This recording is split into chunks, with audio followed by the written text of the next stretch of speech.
말씀을 나누겠습니다. 창세기 47장 13절에서 26절, 조금 긴 본문이지만 우리 함께 한 목소리로 봉독하겠습니다. 기근이 더욱 심하여 사방에 식물이 없고 애굽 땅과 가나안 땅이 기근으로 쇠약하니 요셉이 곡식을 팔아 애굽 땅과 가나안 땅에 있는 돈을 몰수히 거두고 그 돈을 바로의 궁으로 가져오니 애굽 땅과 가나안 땅의 돈이 진한지라. 애굽 백성이 다 요셉에게 와서 가로되 돈이 진하였사오니 우리에게 식물을 주소서. 어찌 주 앞에서 죽으리이까? 요셉이 가로되 너희의 짐승을 내라. 돈이 진하였은즉 내가 너희의 짐승과 바꾸어 주리라. 그들이 그 짐승을 요셉에게 끌어오는지라. 요셉이 그 말과 양떼와 소떼와 나귀를 받고 그들에게 식물을 주되 곧 그 모든 짐승과 바꾸어서 그 해 동안의 식물로 그들을 기르니라.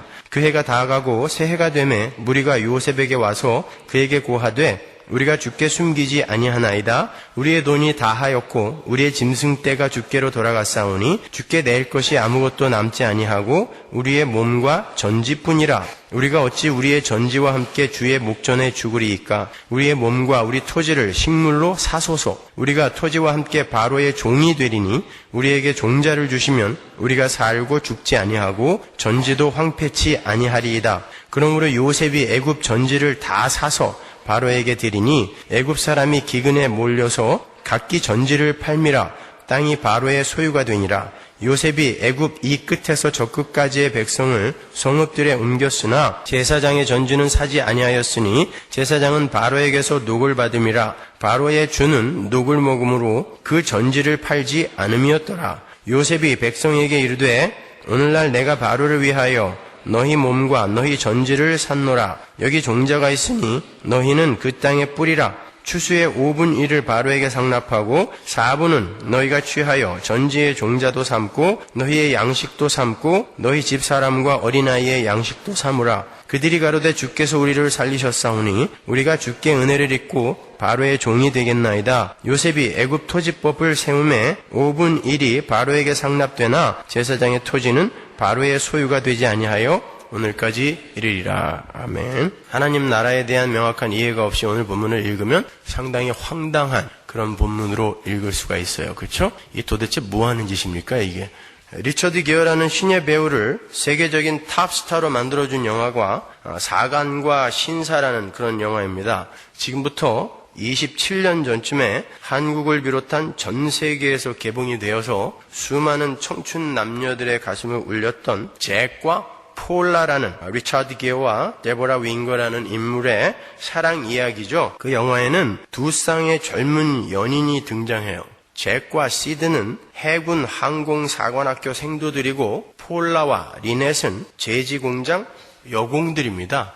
제지공장 여공들은 그 지긋지긋한 가난과 노동에서 탈출을 하기 위해서 사관학교 생도들에게 계획적으로 접근을 해요. 그건 그 마을 제지공장 여공들의 전통과 같은 것이었어요. 그렇게 접근을 해서 결혼에 성공을 하면 그 지긋지긋한 가난한 마을과 고단한 제지공장을 탈출할 수 있기 때문이었습니다. 그런데 데보라 윙거가 분한 폴라라는 여자는 진심으로 잭을 사랑하게 되고 리넷이라는 여자는 다른 여자들이 그러했던 것처럼 시드라는 남자의 신분과 소유와 미래를 사랑하죠. 폴라에게는 잭이라는 사람 자체가 사랑의 대상이었지만 리넷의 사랑은 시드의 장교 직분과 그의 보장된 미래였던 거예요. 리넷이라는 여자는 행여 그 남자친구를 놓칠까봐 시드에게 임신을 했다고 거짓말을 해줘. 그래야 결혼을 해줄 것 같았기 때문이에요. 그런데 문제가 생깁니다. 그 말을 전해들은 시드가 사관학교 졸업을 2주 남겨놓고 사관학교를 자퇴해버려요. 사랑하는 리넷과 함께 자신이 원하는 행복한 삶을 살기 위해서였어요. 시드는 학교를 자퇴하고 반지를 사서 자신의 아이를 임신했다고 하는 리넷에게 가서 청혼을 하죠. 그런데 처음에는 뛸 듯이 기뻐하던 리넷이 사관학교를 자퇴했다는 시드의 말을 듣자 갑자기 차갑게 돌변을 해서 그 청혼을 거절합니다. 그리고는 자신은 임신하지 않았다고 고백을 해요. 거짓말이었음을 밝힙니다. 그녀에게 있어서 사관생도가 아닌 가난하고 미래에 대한 보장이 없는 그런 시드라는 남자는 아무런 매력이 없었기 때문에 그래요. 그녀는 단지 그의 사관생도라는 신분과 보장된 미래만을 보고 시드를 유혹했던 거예요. 그런데 시드에게서 사관생도라는 그 매력이 상실이 되어버렸어요. 사관생도가 아닌 시드는 더 이상 그녀의 로망이 될 수 없는 거죠. 시드는 너무나 큰 충격에 빠지고 결국 그 일로 자살합니다. 사관학교 졸업식 날 멋진 장교복을 입은 한 남자가, 물론 리차드 기어죠, 제지 공장의 문을 활짝 열고 쩌벅쩌벅 걸어 들어왔어요. 그리고는 자신을 진심으로 사랑해준 폴라를 번쩍 안아들고 어두컴컴한 제지 공장에서 찬란한 햇빛이 비치는 밖으로 데리고 나가죠. 그 장면 기억나세요? 어두컴컴한 그 공장과 찬란한 햇빛이 비치는 밖이 확 대조가 되잖아요. 그 울트라 라스트 씬의 장면에서 조 카커와 제니퍼 원스가 부른 Up Where We Belong이 쫙 올라가죠. 조건과 배경, 그리고 그 상대방에게서 얻어내고자 하는 떡고물에 관심을 가진 가짜 사랑은 그 상대방을 모독하여 결국 죽음에 이르게 하는 반면, 배경이나 조건이나 신분이나 소유 등에 매이지 않는 진실한 사랑은 진정한 연합을 가져온다라는 것을 묵직한 메시지로 던져준 아주 훌륭한 영화였어요. 특히 그 마지막 장면은 정말 가슴을 떨리게 할 정도로 압권이었죠. 제가 대학교 1학년 때 그 영화를 본 후에 그 영화에 빠져서 거의 10번 정도는 더 본 것 같아요. 그런데 저는 매번 그 마지막 장면에서 예수님의 재림을 떠올리곤 했어요. 예수님이 가진 힘이나 신분, 그분이 가진 풍요를 얻어내기 위해 거짓 사랑을 고백하는 그런 자들을 제지 공장 같은 어두움에 그냥 남겨두시고 진심으로 예수를 사랑한 그분의 신부들을 번쩍 안아서 하늘로 옮겨가실 예수의 모습 말입니다. 예, 그렇습니다. 하나님은 우리에게 리넥 같은 사랑을 원하시지 않으세요. 리넥 같은 믿음을 원하지 않는다는 말입니다. 비록 해줄 수 있는 것이 하나도 없고 내세울 것도 하나 없는 집안 사람이지만 그 상대방의 존재 자체를 사랑한 폴라 같은 사랑을 원하는 거예요. 그래서 하나님은 때때로 우리에게 침묵하시는 거예요. 침묵 정도가 아니라 아주 무력한 존재처럼 우리의 문제에 전혀 개입하지 않으실 때가 많아요. 왜 그런지 아세요? 하나님은 당신이 가진 힘과 풍요와 능력과 신분과 조건 등을 노리고 거짓 사랑의 세레나데를 부르는 자들을 가려내기 위해서 그러는 거예요. 그러한 하나님의 침묵 앞에서 리넷과 같은 이들은 하나님을 저주하고 떠나갑니다. 그러나 폴라와 같이 하나님 자체를 사랑하는 참 하나님의 사람들은 끝까지 믿음으로 하나님을 신앙하게 되는 거예요. 제가 한 가지 예를 들어보겠습니다. 여러분께 여쭤볼게요. 하나님께서 당신을 소개하실 때 보통 누구의 하나님이라 그러죠? 아브라함과 이삭과 야곱의 하나님이라 그래요. 하나님이 자기를 지칭할 때 그건 아브라함과 이삭과 야곱이 성도의 삶의 특징을 종합하여 보여주고 있는 인물들이라서 그렇게 부르는 거예요. 요셉의 삶은 야곱의 삶의 익스텐션이니까, 그렇죠? 그래서 아브라함과 이삭과 야곱의 하나님이라고 그러는 거예요. 그러니까 아브라함과 이삭과 야곱은 바로 우리 교회 자신을 상징적으로 가리키는 말인 거예요. 하나님은 교회의 하나님이에요. 성도들의 하나님입니다. 그런데 그 교회를 대표하고 있는 아브라함과 이삭과 야곱이 공통적으로 겪은 일이 뭐죠? 그 셋이 공통적으로 겪은 일. 그걸 알면 우리 교회가 반드시 겪어야 할 일이 무엇인지 알 수 있을 거 아니에요? 아브라함과 이삭과 야곱 셋이 공통적으로 겪은 일이 뭐예요? 아들을 잃었다가 찾은 것입니다. 하나님께서 그렇게 하신 거예요. 그러나 그 이름이 이름으로 끝이 나지 않고 결국 찾아짐으로 막을 내려요. 아브라함은 하나님의 명령으로 이삭의 가슴에 칼을 꽂을 뻔했어요. 그러나 하나님은 아브라함에게 가르치실 것을 모두 가르치신 후에, 그를 시험하신 후에 이삭을 고스란히 돌려주셨어요. 히브리서 기자가 아브라함이 이삭을 죽음에서 다시 찾았다라고 이야기하잖아요. 그렇죠? 아브라함은 이삭을 잃었던 거예요. 그 순간 죽였던 것입니다. 하나님이 죽이라고 했기 때문에 하나님이 뺏어간 거예요. 그러나 하나님이 다시 주셨어요. 이삭은 어땠죠? 이삭은 야곱이라는 아들에게 속아서 그를 축복한 사건으로 말미암아 그 아들을 수십 년간 잃고 살았어요. 그러나 하나님은 야곱을 이스라엘로 만들어서 다시 아버지 이삭에게로 돌려주셨어요. 그렇죠? 야곱도 마찬가지예요. 야곱은 가장 사랑하던 아들 요셉을 20여 년간이나 죽은 아들로 생각하며 살았어요. 아들을 뺏긴 것입니다. 심지어 요셉의 동생 베냐민까지 빼앗기는 경험을 해야 했어요. 하나님께서 그가 가장 사랑하던 아들 둘을 모두 빼앗아 버린 거예요. 그런데 그 죽은 줄 알았던 아들이 시퍼렇게 살다 뿐입니까? 애굽의 주가 되어서 다시 눈앞에 나타났어요. 왜 우리의 언약의 조상들이 아브라함, 이삭, 야곱이 모두 아들을 잃는 경험을 해야 한 것일까요? 여러분, 아들이라는 건 바로 나라는 존재의 확장이에요. 아들은 바로 나 자신인 거예요. 더 나아가서 아들은 하나님으로 만족하고 하나님으로 행복해야 하는 하나님의 백성들이 천착하고 있는 하나님 이외의 이 세상의 모든 가치들을 전부 포함하는 그런 유비예요. 나라는 우상을 만족스럽게 행복하게 만들고자 내가 천착하고 있는 모든 것, 그게 바로 아들이에요. 나예요. 하나님은 언약의 조상들의 아들을 죽이시는 사건으로 나라는 우상과 그 우상을 섬기는 데 필요한 하나님 이외의 이 세상 모든 가치들을 죽이시는 거예요. 우리의 인생 속에서. 그러나 그것은 아들을 잃는 사건이 아니라, 다른 말로 나를 잃어버리는 사건이 아니라, 나를 빼앗기는 사건이 아니라 더 멋진 나, 새로운 나의 완성회로의 필연적 과정이며 진정한 가치와 진정한 풍요가 무엇인지를 깨닫고 그것들을 얻어내는 필연적 통과 의례인 거예요. 아들을 빼앗기는 것, 나를 빼앗기는 것은. 그래서 하나님은 아브라함과 이삭과 야곱의 잃었던 아들들을 더 멋지게 변화시켜서 돌려보내 주시는 거예요. 그렇게 다시 돌아온 아들들이 바로 하나님 나라에서 완성이 될 우리 성도들의 실존인 거예요. 이 땅에서 우리는 옛사람을 끊임없이 잃어버리고 빼앗기고 새 사람으로 돌려받는 것입니다. 그래서 아브라함과 이삭과 야곱이 아들을 잃었다가 새 아들들을 돌려받는 거예요.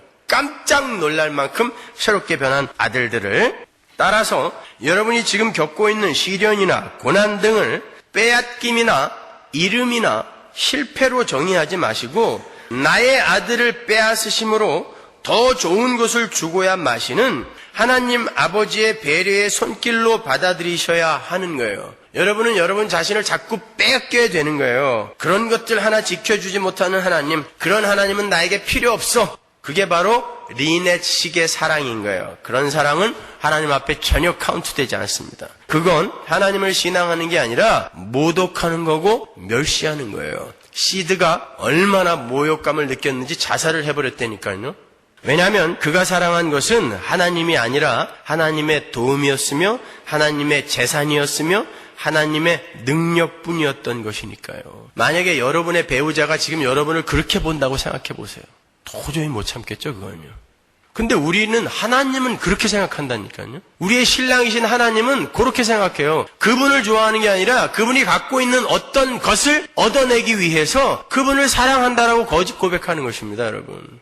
그건 신앙이 아닌 거예요. 라헬이 라마에서 아들을 잃고 통곡을 할 때 하나님께서 말씀하시기를 내가 반드시 네 아들을 돌려보낼 것이다 라고 말씀하신 것을 기억하세요? 예레미야 31장에 나오잖아요.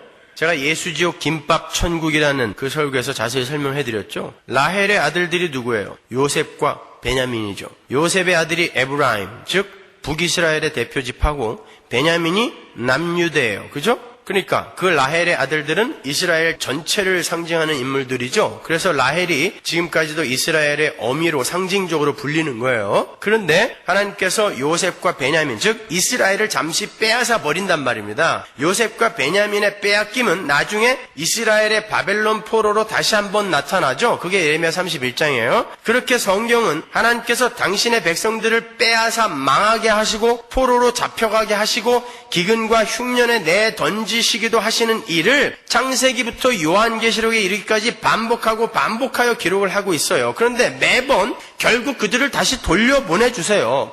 돌려보내실 걸 왜 빼앗아 가십니까? 하고 질문을 하실 분들이 계실지도 모르겠는데, 하나님께서 아브라함과 이삭과 야곱의 아들들을 빼앗고 이스라엘을 빼앗고 라헬의 아들들이라 일컬어지던 이스라엘을 바벨론 포로로 보내시며 교회인 두 증인을 바벨론 성가 길가에서 죽여버린 것은 요한계시록에 나오죠. 그들을 골탕 먹이시려 하신 것이 아니라 그들을 하나님만 의지하고 하나님만 의뢰하며 하나님께만 순종하는 자들로 만들어내시기 위해 그들을 부인시키시는 방법으로 잠시 사용하신 것일 뿐이에요. 그러나 정말 중요한 건 그 일을 위해 하나님께서 제일 먼저 자기의 아들 예수 그리스도를 십자가에서 잃어버리셨다라는 거예요. 우리의 아들을 뺏기 전에 하나님이 자기의 아들의 심장에 먼저 칼을 꽂으셨다라는 것입니다. 그리고 나서 그와 똑같은 방법으로 우리의 아들을 빼앗는 거예요. 우리 자신을 빼앗아 버리는 것입니다, 여러분. 왜? 새로운 부활의 몸, 새로운 나라에서 우리에게 허락하기 위해서. 그래서 우리는 이 땅에서 자꾸 옛사람의 빼앗김을 경험해야 돼요. 이 세상의 가치들의 빼앗김을 경험해야 되는 것입니다.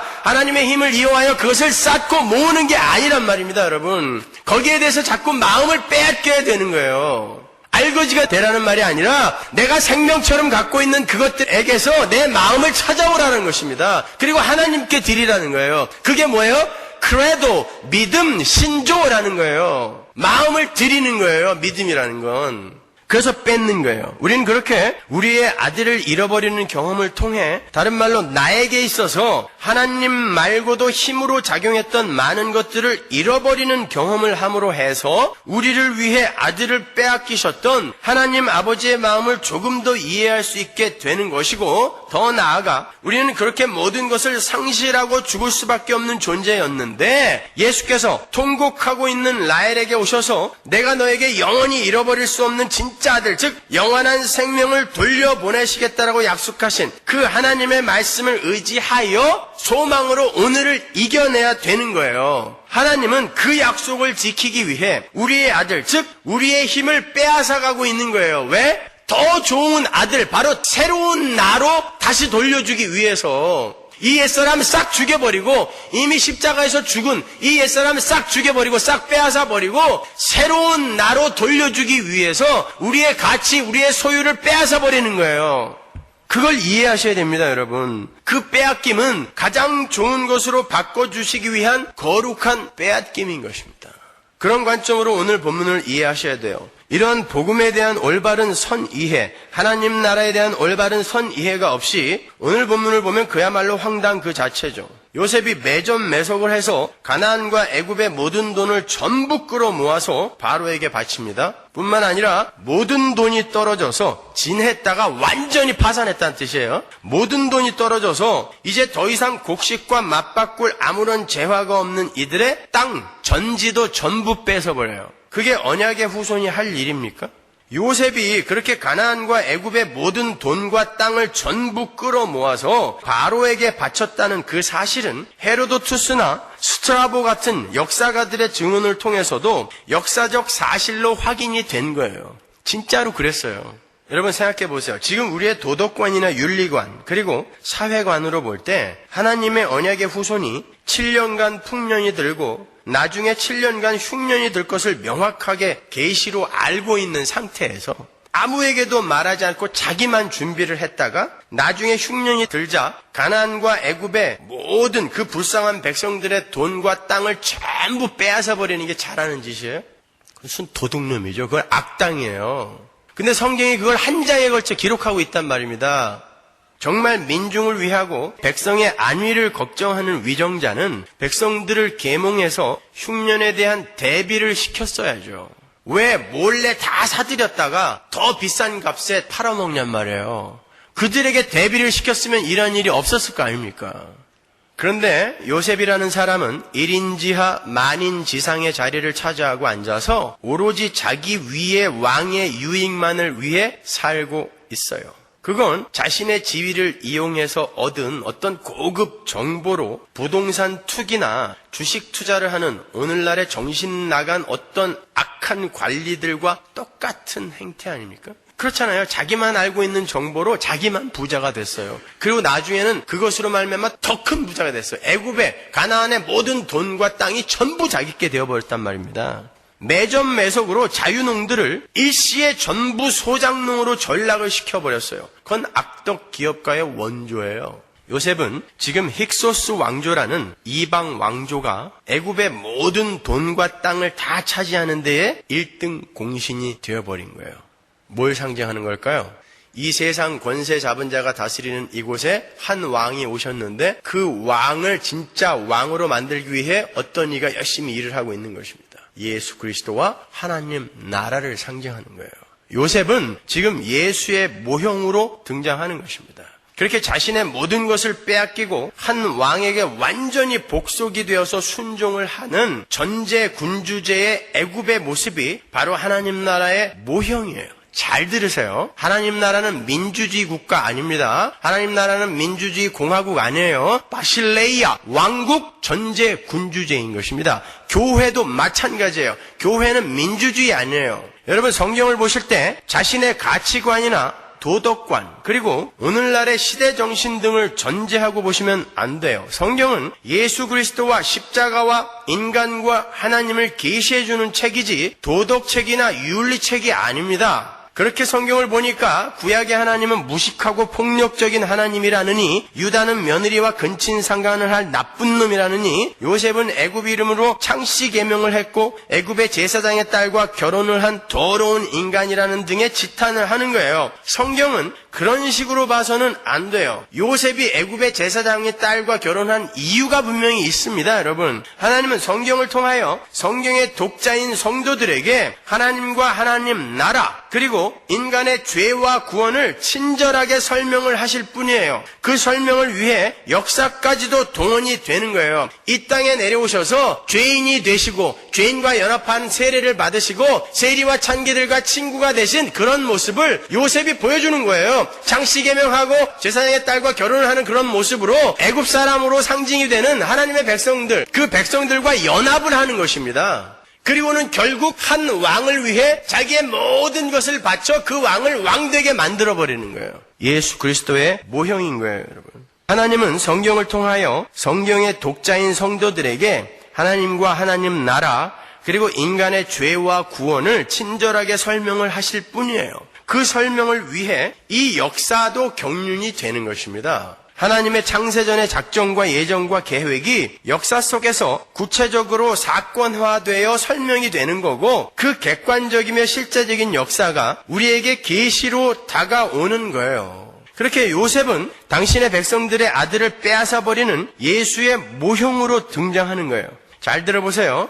왜 그게 하나님 나라의 모형인지 제가 설명해 드릴게요. 아담 안에서 타락을 한 인간들은 하나님이 아닌 이 세상에 너무나 많은 것들로 자신들의 안위와 행복과 만족을 채우려 애를 써왔어요. 인간들은 성, 노예, 명예, 인기 등등 제한되고 유한한 이 세상의 자원들을 가지고 자신들이 원하는 최고의 행복, 즉 구원에 도달하려 열심히 달려가고 있어요. 모든 인간이 다 그래요. 하나님은 그러한 것들로 절대로 인간이 참 행복과 만족에 구원에 도달할 수 없음을 역사와 경험과 교육을 통해 당신의 백성들에게 가르치세요. 그게 신앙생활이거든요. 그래서 여러분은 여러분의 신앙생활 동안에 여러분이 하나님 이외에 의지하고 있던 것들을 빼앗기는 거예요.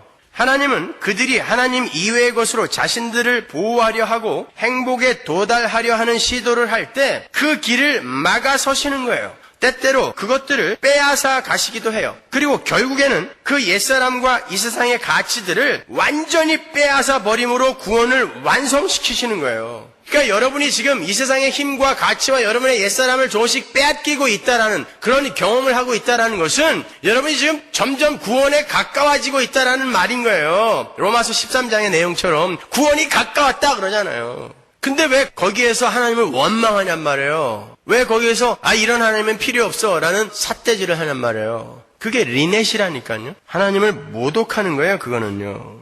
자, 그렇게 하나님께서 우리 것을 빼앗아 갈 때에 하나님의 백성들은 진정한 행복은 이 세상의 소유나 힘이나 명예나 자랑이나 인기에 있는 것이 아님을 깨달아 알게 되는 거고, 오직 유일한 절대 상위권자이신 하나님 아버지께 순종하고 의뢰하는 삶만이 진정한 평안과 기쁨과 행복과 만족이 있는 삶이라는 것을 배우게 되는 거예요, 여러분. 그게 하나님 나라인 거예요. 그래서 하나님 나라에 들어와 있는 자들은 이 역사 속에서 가시적으로 자꾸 자기의 마음을 둔 것들을 빼앗기게 되는 거예요. 그것에서 자기의 마음이 자꾸 쫓겨나게 된단 말입니다. 마이클 잭슨의 측근이 이야기하는데, 마이클 잭슨이 죽기 전에 수년 동안 나는 자살하는 게 나아, 나는 죽고 싶어, 그걸 입버릇처럼 이야기를 했대요. 그렇게 돈이 많고 20대의 세계적인 탑스타, 세계에서 가장 부자들의 반열에 올랐던 사람이 왜 그렇게 죽고 싶어 했을까요, 여러분? 그가 가는 곳마다 소녀들이 기절해 나갔어요. 너무 좋아서.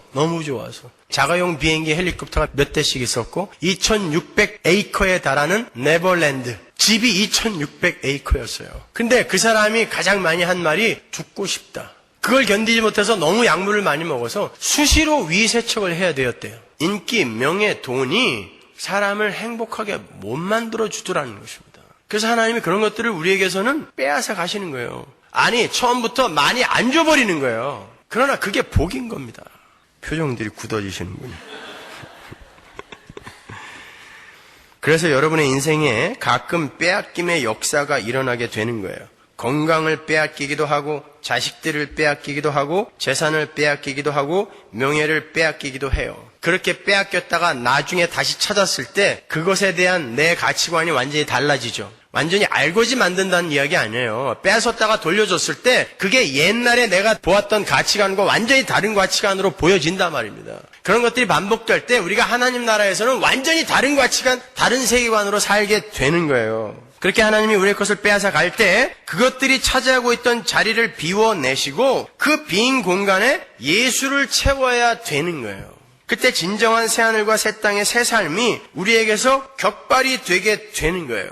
그러한 빼앗김의 사건이 자신에게 닥쳤을 때 하나님을 원망하고 그분을 저주하고 떠난 것, 그것이 씨들을 모독하고 죽게 만든 리넷식의 사랑이에요. 그들은 절대 하나님 나라 못 봅니다. 다시 오실 예수님이 제기 폴라를 번쩍 안아서 제지 공장에서 탈출시키는 것처럼 절대 그들을 번쩍 안아 들어 올리지 않아요. 왜? 그들에게는 예수님이 죽어버리세요. 그들에 대해서 전혀 무관한 존재가 되어버린단 말입니다. 그게 씨드의 죽음인 거예요. 그들은 예수님의 힘과 도움이 탐났을 뿐이니까. 예수님은 그런 자들 원치 않으세요. 성경은 그들을 돌짝밭, 가시떨기밭이라고 부르죠.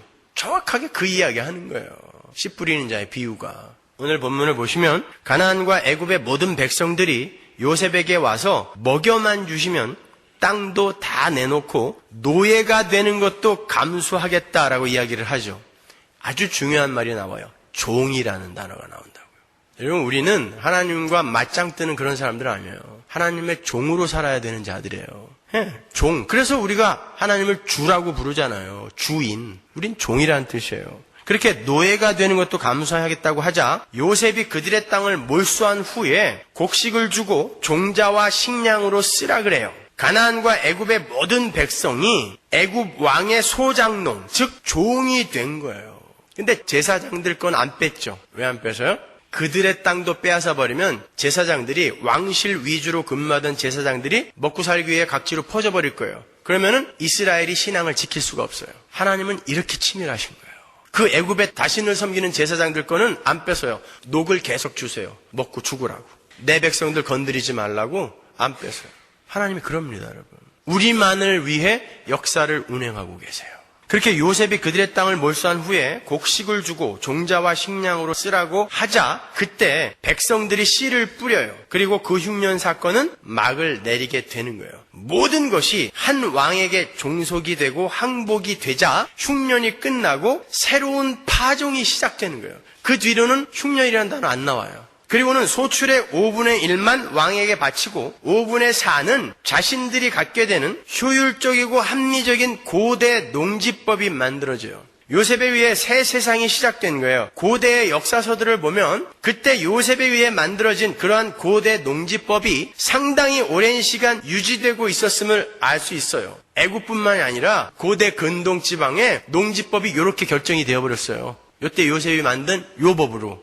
어찌되었든 이제 다시는 농민들이 굶을 일이 없어진 거예요. 자유농들이 나라와 왕과의 관계 속으로 복속이 된 거예요. 그 전에는 내가 밭을 갈고 논을 가라, 내가 먹을 걸 내가 준비해야 됐는데 이제 왕과 나라와의 관계 속으로 복속이 되는 거예요. 그리고 거기다가 5분의 1만 바치면 5분의 4는 다 내 거예요. 그건 손해가 절대 아닙니다. 그 전에도 세금으로 그보다 더 많은 걸 냈어야 되었어요. 근데 이제 왕과 나라에 내가 복속이 되어서 그 왕과 내가 연합이 되는 거예요. 그게 하나님 나라인 것입니다, 여러분. 하나님의 나라는 백성들의 꿈이 펼쳐지고 백성들의 의견이 다수결에 의해 수용이 되는 그런 나라가 아니에요. 하나님 나라는 하나님께 모든 걸 빼앗긴 피조물들이 전지전능하신 하나님의 능력과 지혜와 인도하심에 이끌려서 그분이 주시는 하늘의 생명력으로 배불리는 그런 나라인 거예요. 자기의 꿈과 야망을 이루는 그런 삶이 아닌 자신이 속한 나라의 법에 따라 그 법, 즉 하나님의 말씀에 순종하며 하나님의 나라의 뜻을 성취하는 삶을 사는 것이 하나님 나라의 백성의 삶인 거예요. 그래서 5분의 1 바쳐라 하면 바치는 거예요. 거기에서 그래서 법이 나오는 것입니다.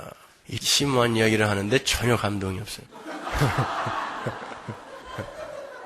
어느 누구도 창세기를 이렇게 강의한 적이 없어요. 여러분, 교회의 개혁을 꿈꾸는 많은 단체들이나 개인들이 목소리 높여 주장하는 게 뭐예요? 교회를 민주적으로 운영하자는 것입니다. 거기에는 민주주의라는 것은 가장 인간다운 이데올로기라는 전제가 깔려 있는 거예요. 그렇습니까? 정말 그런가요? 민주주의가 가장 인간다운 이데올로기가 맞습니까? 민주주의는 내 것은 반드시 지켜져야 한다는 자본주의 경제구조가 바탕이 되었을 때만 가능한 거예요. 그건 제 말이 아니라 사회학자 홉스가 한 이야기예요. 국가가 자신의 사유재산을 반드시 지켜줘야 한다라는 인본주의적 핵심 계약 내용이 전제가 되어지지 않는 민주주의는 상상할 수도 없는 거예요. 홉스의 지적처럼 민주주의는 인본주의의 만개인 거예요. 절정인 거예요. 다른 사람은 몰라도 나만큼은 절대 손해보고 싶지 않고 나에게 불이익을 주는 불합리는 목숨을 걸고라도 타파해야 되고 불평등하게 누가 누구를 섬기고 섬김을 받고 하는 그런 시스템은 절대 용납할 수 없다라는 그런 인본주의의 만개가 민주주의로 자리하게 된 거예요. 그래서 다수를 모아서 다수결로 이겨버리는 것입니다. 내 뜻을 관철시키기 위해. 그게 인간다운 것입니까? 그건 그렇게 주장하는 인간들이 완전히 새롭게 변해서 그들의 주장이 완전히 하나님의 뜻에 합했을 때만 옳은 거예요. 많은 이들이 주장하는 게, 많은 이들이 옳다고 하는 게 정말 다 옳습니까? 그렇지 않아요. 근데 무슨 민주주의적인 운영입니까? 성경은 당해주라고 그러고 먼저 섬겨주라고 하고 누가 손해를 입히거든 손해를 보라고 그래요. 다수결로 이기라고 하지 않았습니다. 이 세상 것들 조금 손해본다고 너희의 영원한 생명에 전혀 지장이 없는 거라는 거예요. 대신에 그러한 것들을 손해보면서도 하나님의 말씀에 순종할 수 있는가? 그럼에도 불구하고 하나님의 영광을 위해서만 살 수 있는가를 집요하게 묻고 있는 게 성경이란 말이에요.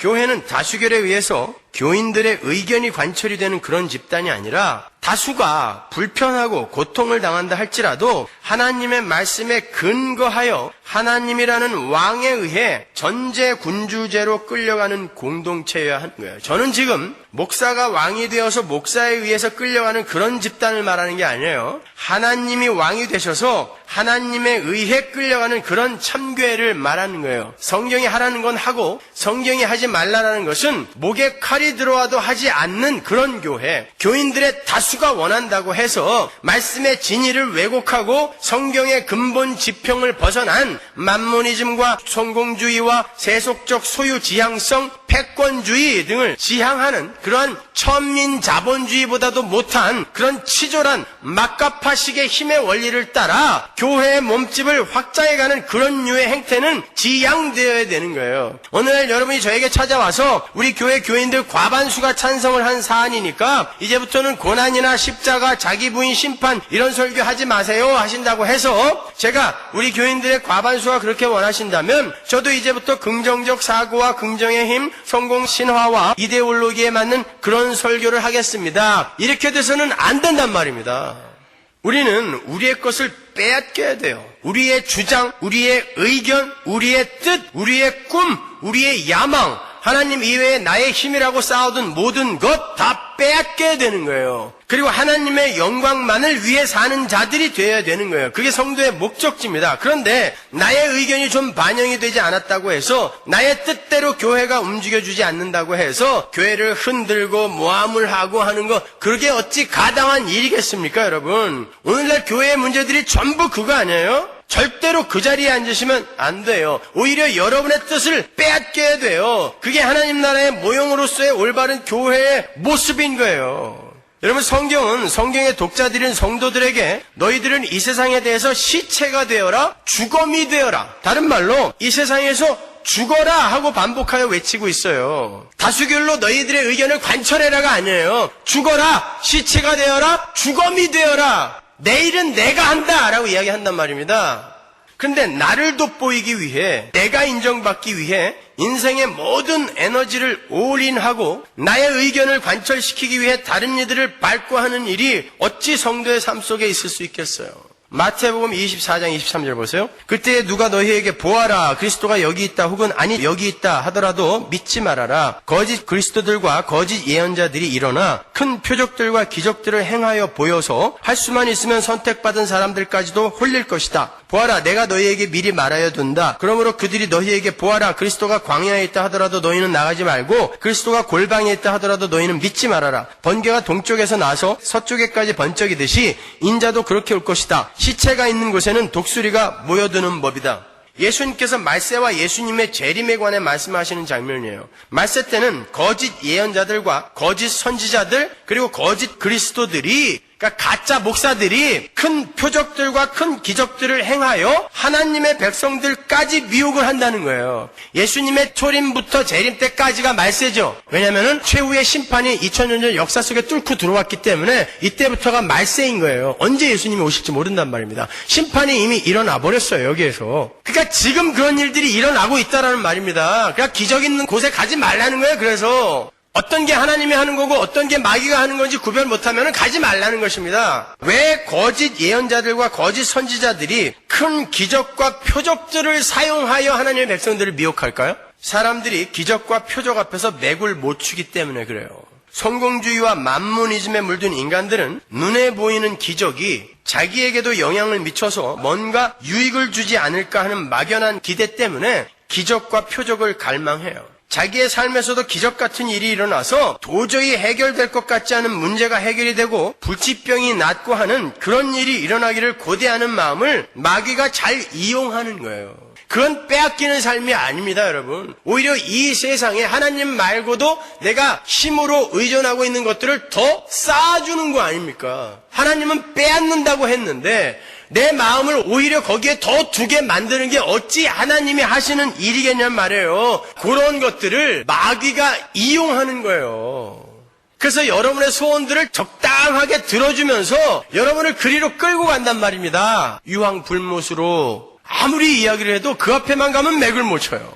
주님은 당신이 임하실 때 번개처럼 시체를 보고 달려드는 독수리처럼 임할 거다 그러죠. 번개는 동쪽에서 일어나면 동쪽에만 있어야 하는데 번개가 동쪽에서 서쪽으로 번쩍이듯이 주님이 임하겠다 그래요. 그 말은 공간의 제한을 초월한 예수님의 재림을 말하는 거예요. 온 세계에 있는 모든 인간들이 예수님의 재림을 볼 수 있다는 것입니다. 그건 불가능한 거 아니에요. 지금도 제가 여기서 설교하는 거 인터넷으로 방송하면 전 세계에서 다 볼 수 있어요. 예, 공간의 제한을 초월한 상태로 재림을 하신다는 뜻이에요. 그건 이해를 하겠는데 시체 위에 내려앉는, 주검 위에 내려앉는 독수리처럼 임한다는 말은 무슨 말입니까? 여러분, 독수리들이 수많은 짐승들이 막 돌아다니고 있는데 정확하게 맹수들이 먹다 남은 죽은 시체들을 향해 내려앉는 거 아시죠? 동물의 왕국 보셨잖아요. 그것처럼 수많은 믿는다는 이들이 많이 있는데 하나님은 이 세상에서 세상에 대해서 죽어있는 시체인 당신의 백성들, 자기를 부인하고 십자가를 지고 이 세상에 대해서 죽어있는 시체와 방불한 이들에게 정확하게 내려앉아 그들을 날개에 태우고 마치 제기 폴란을 번쩍 안아들고 제지 공장에서 나간 것처럼 나머지들은 이 더럽고 어두운 세상에 이제 불로 곧 타버릴 세상에 놔둬버리고 그들만 들어 올린다라는 거야. 독수리처럼 따라서 여러분은 이 땅에서 죽음, 시체가 되어야 되는 것입니다. 세상에 대해서 죽어야 되는 거예요. 그래서 하나님이 빼앗아가는 것입니다. 자식에 대해서 너무 마음을 빼앗기고 있으면 자식을 뺏어가 버리고, 돈에 대해서 너무 마음을 빼앗기고 있으면 돈을 빼앗아가 버리는 거예요. 그러나 정말 좋은 걸 주시기 위해 하나님이 잠시 그렇게 하는 거란 말입니다. 그러니까 절망하거나 좌절하시면 안 되는 거예요, 여러분. 그 이야기가 골로새서에 아주 잘 설명이 되어 있죠. 골로새서 3장 1절 보세요. 그러므로 너희가 그리스도와 함께 다시 살리심을 받았으면 위의 것을 찾으라. 거기는 그리스도께서 하나님 우편에 앉아 계시느니라. 위의 것을 생각하고 땅의 것을 생각지 말라. 이는 너희가 죽었고 너희 생명이 그리스도와 함께 하나님 안에 감추었음이니라. 우리 생명이신 그리스도께서 나타나실 그때에 너희도 그와 함께 영광 중에 나타나리라. 우리가 예수와 함께 죽은 그 영적 현실이요, 우리의 삶 속에서, 바벨론에 살고 있는 우리의 삶 속에서 사건으로, 상황으로 구체적으로 또 나타납니다. 그래서 요한계시록에 보면 두 증인이 바벨론 성 길가에서 죽는 거예요. 근데 세상이 조롱하면서 장사도 안 지내줘요. 근데 하나님이 그들을 살려서 보좌 우편에 앉히신단 말입니다, 여러분. 그래서 우리는 이 땅에서 시체가 되는 거예요. 죽는 거예요. 갈라디아서 6장 14절 보세요. 그러나 내게는 우리 주 예수 그리스도의 십자가 외에 결코 자랑할 것이 없으니 그리스도를 말미암아 세상이 나를 대하여 십자가에 못 박히고 내가 또한 세상을 대하여 그러하니라. 그렇게 되어 있으세요, 지금? 세상이 여러분에 대해서 못 박히고 여러분이 세상에 대해서 못 박혔다는 것은 여러분이 세상에 대해 죽었다는 거예요. 근데 그 세상 것을 얻어내기 위해 예수의 이름을 부르고 있다면 그게 뭐냔 말이에요. 도대체 죽었다며. 안 죽은 거예요. 죽은 인간들 별로 없는 것입니다. 예배당 안에도. 근데 그걸 기독교라고 하고 있어요. 거기에는 사람이 벌떼처럼 모여요. 다 시퍼렇게 살아있기 때문에. 독수리는 절대 그 시퍼렇게 살아있는 그 존재들에게 내려가지 않습니다. 잭이 그 폴라 옆에 리넷이 있었는데 거들떠도 안 봤어요. 폴라만 번쩍 안고 나갔다니까요. 어떡하실 거예요, 여러분? 이렇게 다 예배당에 같이 앉아 있었는데 몇 명만 예수님이 반짝 들어서 날개에 태우고 날아가면 어떡할 거예요? 왜 거기에 대한 두려움은 없냔 말이에요. 내 자식이 잘못되고 내 재산이 어떻게 될까는 그렇게 걱정하면서 혹시 예수님이 내려와서 나는 안 데려가면 어떡할까? 왜 그 걱정들을 안 하시냔 말이에요. 천국, 지옥을 안 믿는 거죠.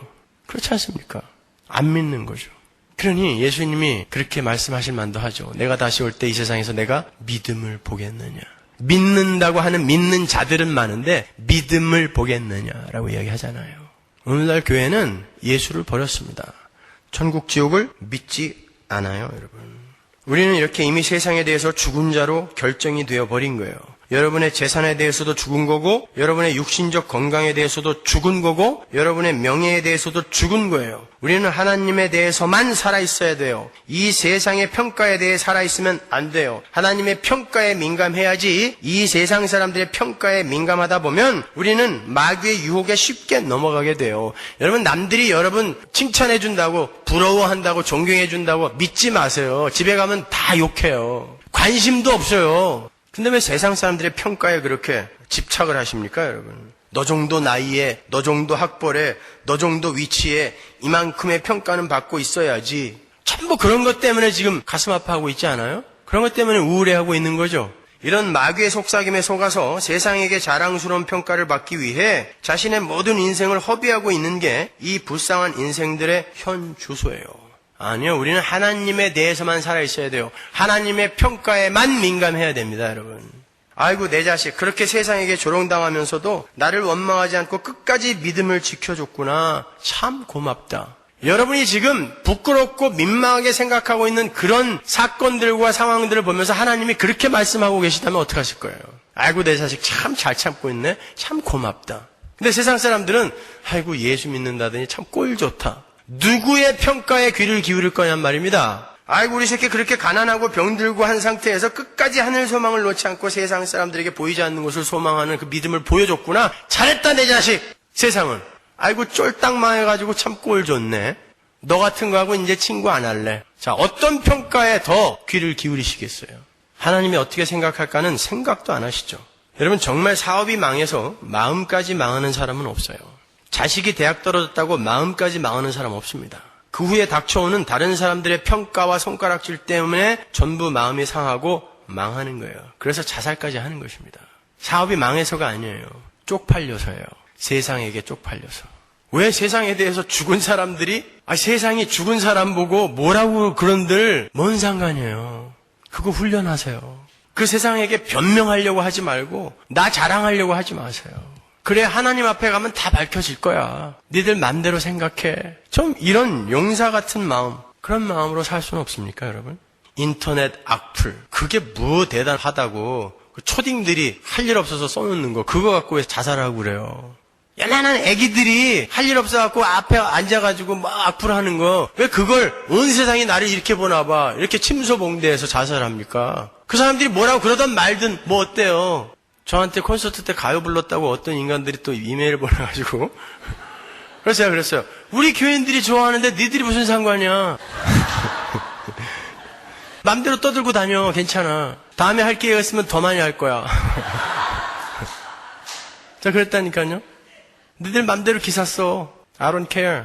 목적이 있어서 한 거고 결과가 좋으면 되는 거예요.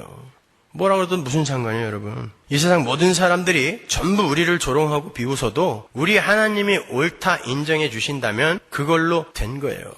그걸 순교라는 어려운 말로 표현하는 것입니다. 그게 죽는 거예요, 여러분. 쪽팔려 죽겠지만 우리 하나님이 날 칭찬하시기 때문에 나는 살아있는 거예요. 그게 순교예요. 엉뚱하게 어디 아프가니스탄 이런 데 가서 죽으려고 하지 마시고 여러분 삶 속에서 죽으시란 말이에요. 그렇게 빼앗기시는 것입니다, 여러분. 죽을 만큼 힘들지만 하나님이 가라시니 간다는 거예요.